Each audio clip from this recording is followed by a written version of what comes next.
Star प्रवाहावरील तू ही रे माझा मितवा या मालिकेत 28, 29 आणि आजच्या भागात काय झाले ते आपण बघून घेऊ. अर्णवचा साखरपुडा होतो लावण्यासोबत या विचाराने गोंधळलेली अंजली चक्कर येऊन पडलेली असते आणि ती सारखी ईश्वरी ईश्वरी करत असते. म्हणून आजीनेच परमिशन दिलेली असते ईश्वरीला आणायला. मग अर्णव तिला घेऊन आलेला असतो.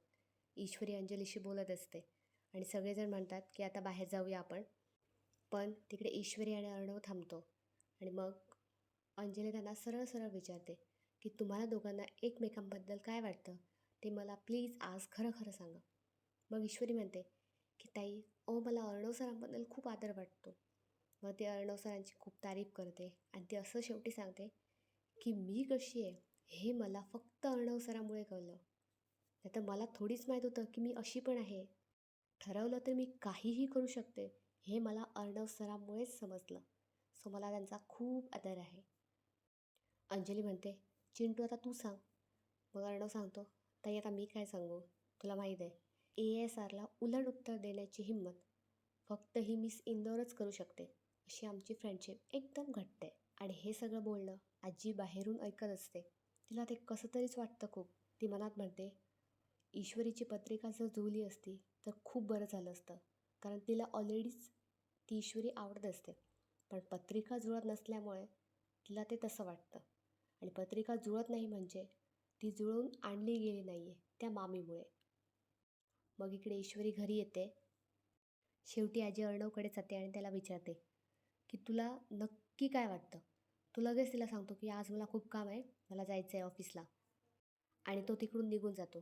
तिकडे तिच्या मागोमाग ती मामी पण येते. ती म्हणते आई लग्नाची अशी अशी तारीख.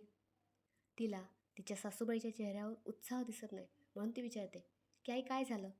ती म्हणते मी हे सगळं चिंटूसाठी करते, त्याच्या भल्यासाठी करते. पण त्याचा चेहरा काहीतरी वेगळाच सांगतो. तो नक्की खुश आहे ना हे फक्त मला त्याला विचारायचं होतं. हे ऐकून ती मामी टेन्शनमध्ये येते. ती म्हणते आई म्हणूनच तर आपण त्याच्या लग्नाची घाई करतोय ना. एकदा का त्याचं लग्न झालं की मग सगळं सुरळीत सुरळीत पार पडणार. इकडे ईश्वरी घरी येते तेव्हा तिचे बाबा तिला ओरडतात.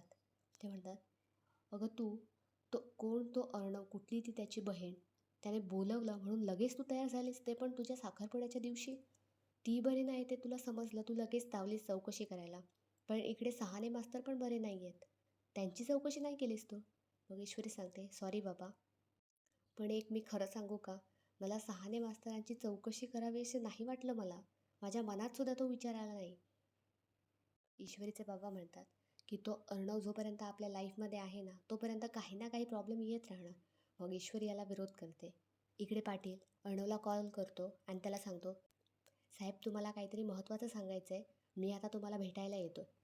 मग अर्णव आणि मामा त्याची वाट बघत असतात पण तो काही येत नाही, कारण त्याला राकेशने ऑलरेडी किडनॅप केलेलं असतं. मामा म्हणतो की अर्णवला कॉल लावून बघ, तो कुठे पोचला ते बघू आपण. मग अर्णव त्याला लगेच कॉल करतो तर फोन त्याचा स्विच ऑफ येतो. अर्णव शॉक होतो, फोन आत्ताच तर लागलेला आणि लगेच स्विच ऑफ. ईश्वरी सकाळी उठून क्लाउड किचनला जाण्याच्या तयारीत असते.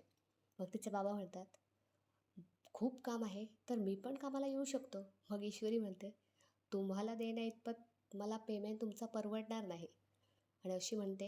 आणि मग ते सगळे खूप हसतात. पण गरज लागली तर बाबा मी तुम्हाला नक्की बोलेन असं ते सांगते आणि तिकडून निघून जाते. मग ईश्वरीचे बाबा राकेशला कॉल करतात आणि सहाने मास्तरची चौकशी करतात. तर ते सांगतात की सहाने मास्तर अगदी ठीक आहेत, सकाळी तर त्यांनी नेहमीसारखा नाश्ता पण केला. ईश्वरीच्या घरचे मग खुश होतात, कारण सहाने मास्तर बरे झाले तर त्यांच्या लग्नाचं मुहूर्त व्यवस्थितपणे लवकर काढता येईल. मग त्यांचा फोन ठेवून झाल्यावर राकेश हा त्या सहाने मास्तरला खूप धमकवतो. काय रे थेरड्या, तुला अजून पाहिजेत का पैसे. तो नको नको म्हणतो आणि आपल्या जीवाची भीक मागतो. मग हा त्याला सोडून देतो. आता सांगितली तशीच ॲक्टिंग करायची आणि मी तुला फक्त तेवढेच पैसे देणार. मग हा हो हो बोलतो आणि घाबरून तिकडून निघून जातो. बाजूलाच असतो तो पाटील. त्या गुंडांना सांगतो की याच्यावर नजर ठेवा, आजच रात्री याचा कार्यक्रम करूया असं म्हणतो. आणि तो दुपारीच ईश्वरीच्या घरी जातो आणि ईश्वरी पण तिकडे येते. मग सगळेजण तिला विचारतात की सहाने मास्तर बरे नसताना तुम्ही इकडे अचानक कसे काय. मग तो सांगतो की सहाने मास्तरलाच नको होतं की मी त्यांच्याजवळ बसलेलं. ते म्हणतात प्रत्येकाने आपापली कामं करत राहावे. तिकडे ईश्वरी येते. मग हा राकेश म्हणतो की मी तुमची परवानगी असेल तर ईश्वरीजींना मंदिरात घेऊन जाऊ का?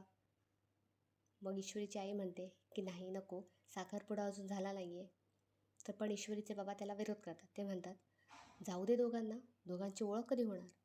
मग राकेश तिला घेऊन जातो. इकडे पाटील राकेशच्या तावडीतून कसाबसा सुटतो. थेट अर्णवला कॉल करतो. अर्णव त्याच्यावर खूप रागावतो. पाटील कुठे आहेस तू? काल रात्री आम्हाला भेटायला येणार होतास आणि फोन तुझा स्विच ऑफ. मग पाटील म्हणतो की साहेब मी सगळं काय ते सांगतो. प्लीज तुम्ही मला सांगितलेल्या पत्त्यावर येऊन भेटा. फक्त तुमची येताना गाडी आणू नका. हा अर्णव खूप शॉक होतो. तो म्हणतो झालं आहे काय नक्की? तो सांगतो प्लीज साहेब सांगितलेल्या पत्त्यावर येऊन भेटा, सगळं सांगतो तुम्हाला. हा बरं बरं ठीक आहे म्हणतो आणि त्या पत्त्यावर जायला निघतो. शेवटी अर्णव त्या पत्त्यावर जाऊन पोचतोच. मग ते दोघे एका रिक्षेत बसतात आणि अर्णव पाटीलला बघतो आणि खूप शॉक होतो. पाटील हे काय झालं आहे तुला? तुला हे असं कोणी केलं आहे? पाटील सांगतो ते महत्त्वाचं नाही आहे साहेब. आता मी सांगतो ते महत्त्वाचं आहे, ते नीट ऐका. तुम्ही मला 4 वकील शोधायला सांगितलेले आहेत राजेश नावाचे. तर मी त्यांना शोधून काढलं. तो 4था वकील आपल्याला सापडला आहे, तुमच्या बहिणीचा नवरा. तो वकीलच नाही आहे. हे ऐकून अर्णवला इतका धक्का बसतो. आता पुढच्या भागात असं दाखवलं आहे की ईश्वरी आणि तो राकेश त्याच गल्लीत गेलेले असतात मंदिरात पाया पडायला आणि हे दोघं पण नेमके योगायोगाने त्याच गल्लीत असतात. मग अर्णवला ईश्वरी दिसते. ईश्वरी म्हणते राकेशची चला आता जाऊया. मग हा त्याच वेळी त्या राकेशला बघतो. बाप रे, त्याच्या चेहऱ्यावरचे रिॲक्शन बघायला मजा येईल. भेटूया पुढच्या भागात.